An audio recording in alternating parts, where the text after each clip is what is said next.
Well, welcome back. A look around the region right now. Decent amount of sun looking from the Piedmont camera in Macon, and yet downtown, different direction facing in. You see some of that rain lurking off in the distance. You were actually able to see that rain looking south in Forsyth not long ago. It was over the split of 75 and 475. And well, we are still seeing that rain in eastern Monroe County and much of Jones County. We got some isolated small showers elsewhere. Got some rain around Cordele as well. It is lightening up for a lot of us in terms of the rain, and we're not actually seeing any lightning in the area either, though there is a little bit of lightning in a storm off to the southeast. We also still could see lightning with these storms as we continue through this evening. It won't be anything as intense as what's happening in the Caribbean right now. Prayers out to Jamaica. This is just not something you want to see. I almost feel like the worst case scenario is you get a hurricane like this where the eye just grazes along the coastline but never actually goes over land,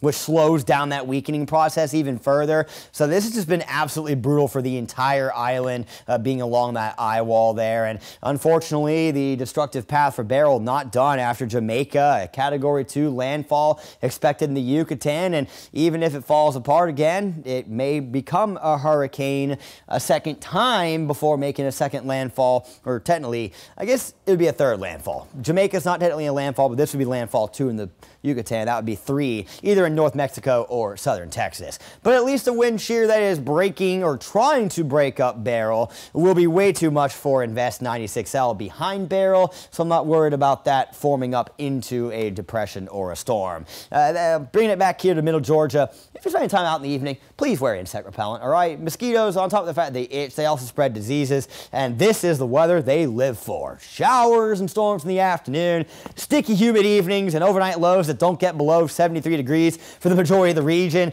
Got 74 in Macon and Gordon, our warm spot being Cordele at 75. Rolling forward tonight, I'll keep it partly cloudy out there. I expect there to be some fog, especially those of us that got rain late. For your Thursday morning, I expect a decent amount of sun, a little more than what this was showing, but as we get into the afternoon, yes, more clouds will fill in, hot and sticky, mid-90s tomorrow, showers and storms beginning during lunchtime and lasting through the heat of the day and into the evening. So if you're doing any grilling out, have a tent or a canopy nearby that you can either have over that grill or that you can move your food items under in, a moment's notice if need be, because obviously these storms don't last very long. It's not like it's a washout day tomorrow, but yeah, 20 to 40 minutes of rain obviously could be pretty devastating if your food just sits in that. Friday is first Friday. We'll continue to see storm odds ramp up, and that trend will carry into the weekend. 96 for our high tomorrow. With those storms in the afternoon, we'll check out the rest in 10 seconds. Your 41 NBC AccuWeather 7-day forecast is presented by Volume Chevrolet, so those storm odds are definitely elevating as we go forward, which means that the high temperature is not as bad as what we saw at the end of June. These are actually pretty close to what we're supposed to be at temperature-wise during the month of July. However, very, very muggy overnight. If you don't like the humidity, you may find it a little hard to get cool during the overnight hours.